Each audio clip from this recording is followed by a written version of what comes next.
ഇന്ന് മഹാരാഷ്ട്രയിലെ സോഷ്യൽ മീഡിയയിൽ വൈറലാകുന്ന ചില കാഴ്ചകളുണ്ട്. ഇൻസ്പെക്ടർമാർ വരുന്നതിന് മുൻപ് തന്നെ വൻകിട ഹോട്ടലുകൾ സ്വയം അടുക്കള പൂട്ടിയിട്ട് വൃത്തിയാക്കുന്നു. മായം ചേർത്ത പാൽ ലോറികളിൽ നിന്ന് വ്യാപാരികൾ തന്നെ റോഡിലേക്ക് ഒഴുക്കിക്കളയുന്നു. മഹാരാഷ്ട്രയിൽ പെട്ടെന്ന് എന്താണ് ഇങ്ങനെ സംഭവിക്കാൻ കാരണക്കാരൻ Tukaram Munde IAS. Maharashtra food and drug administration FDA കമ്മീഷണറായി അദ്ദേഹം ചുമതലയേറ്റതിന് പിന്നാലെ ഉണ്ടായ ഈ മാറ്റത്തെ ലോകം വിളിക്കുന്നത് ദ മുണ്ടെ എഫക്റ്റ് എന്നാണ്.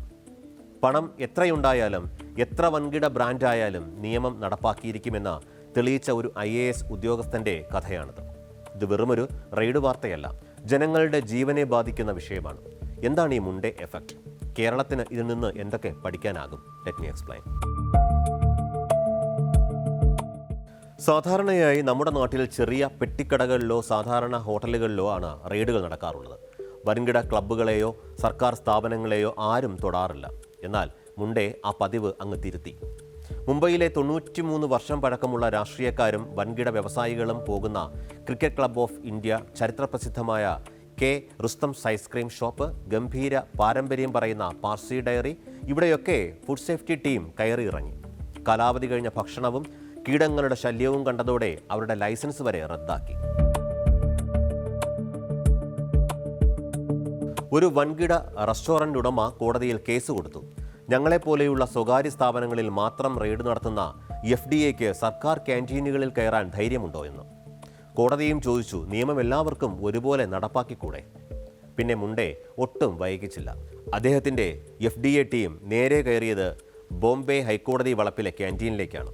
അവിടെയും വീഴ്ചകൾ കണ്ടെത്തി നടപടിയെടുത്തു. തൊട്ടു പിന്നാലെ മുംബൈ കോർപ്പറേഷൻ ആസ്ഥാനത്തെ ക്യാൻറ്റീനിലും റെയ്ഡ് നടത്തി. സർക്കാർ സ്ഥാപനമെന്നോ സ്വകാര്യ സ്ഥാപനമെന്നോ വ്യത്യാസമില്ലാതെ നിയമം ഒരുപോലെ നടപ്പാക്കിയതോടെ ഉദ്യോഗസ്ഥർക്ക് പേടിയും ജനങ്ങൾക്ക് വലിയ വിശ്വാസവുമായി.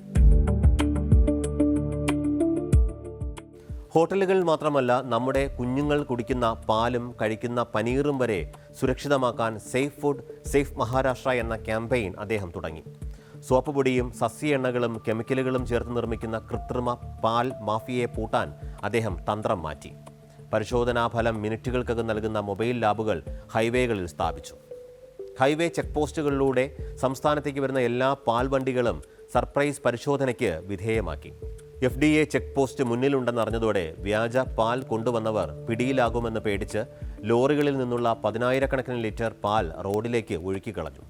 ലാബ് റിപ്പോർട്ട് വരുന്നതിനേക്കാൾ വലിയ തെളിവായിരുന്നു വ്യാപാരികൾ തന്നെ പാൽ വഴിയരികിൽ തള്ളുന്നത്. സാധാരണ FDA റെയ്ഡ് നടത്തുമ്പോൾ മെച്ചപ്പെടാൻ നോട്ടീസ് കൊടുത്ത് മൂടി വയ്ക്കുകയാണ് പതിവ്. എന്നാൽ മുണ്ടെ ഉപയോഗിച്ചത് നെയിമിംഗ് ആൻഡ് ഷെയ്മിംഗ് എന്ന തന്ത്രമാണ്.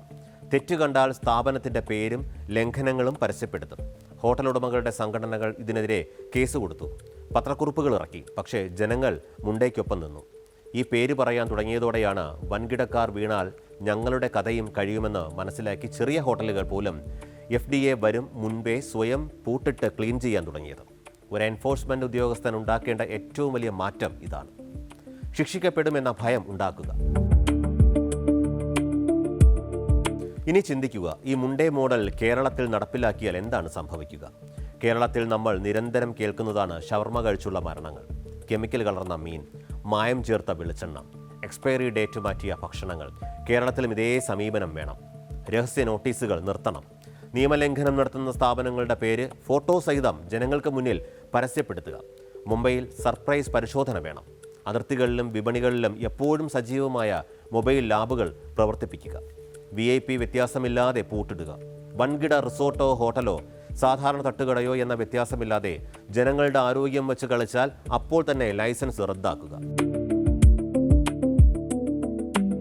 ഭക്ഷണത്തിൽ മായം ചേർക്കുന്നത് പണം സമ്പാദിക്കാനുള്ള ഒരു വഴിയല്ല, അത് മനുഷ്യജീവനുമേലുള്ള കൊലപാതക ശ്രമമാണ്. തുക്കാറാം മുണ്ടെ തെളിയിച്ചത് ഇത്രമാത്രമാണ്. നിയമങ്ങൾ ഇന്ത്യയിലുണ്ട്. അത് നടപ്പാക്കാൻ ആത്മാർത്ഥതയും ഇച്ഛാശക്തിയുമുള്ള ഉദ്യോഗസ്ഥരും അവർക്ക് പ്രവർത്തന സ്വാതന്ത്ര്യവും മാത്രം മതി. കേരളത്തിലും ഇതുപോലെ ഒരു സെക്കൻഡ് പോലും വിട്ടുവീഴ്ചയില്ലാത്ത ഫുഡ് സേഫ്റ്റി എൻഫോഴ്സ്മെന്റ് വേണമെന്ന് നിങ്ങൾ കരുതുന്നുണ്ടോ? നിങ്ങളുടെ അഭിപ്രായങ്ങൾ ഞങ്ങളുടെ സോഷ്യൽ മീഡിയ പോസ്റ്റുകൾക്ക് താഴെ കമൻറ്റ് ചെയ്യൂ.